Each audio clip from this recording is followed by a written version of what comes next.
Hey there, budget enthusiasts. If you're diving into the world of YNAB, that's you need a budget. One of the most powerful features is connecting your bank accounts. It automates transaction imports, saves you time, and keeps your budget super accurate. In this video, I'll guide you through the process step by step, so you can get set up in no time. First things first, make sure you have a YNAB account.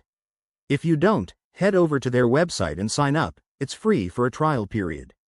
Once you're logged in, navigate to the Accounts tab on the left-hand side of your dashboard. This is where the magic begins. Click on Add Account, and you'll see a list of banks and financial institutions. Search for your specific bank by typing its name into the search bar.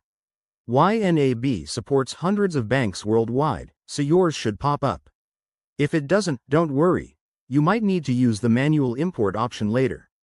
Next, select your bank and you'll be prompted to enter your login credentials. This is secure, but remember to use a strong password and enable two-factor authentication if you haven't already. YNAB uses bank-level security, so your data is safe. After you enter your details, authorize the connection. YNAB will ask for permission to access your transaction history. Once connected, YNAB will start importing your recent transactions. It might take a minute or two, depending on your bank's speed. Now, here's a pro tip.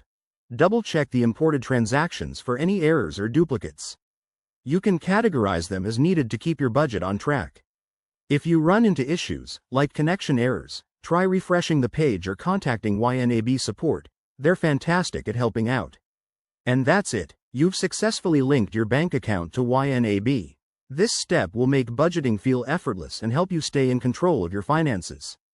If you found this helpful, give it a thumbs up and subscribe for more money-saving tips. Let's conquer that budget together.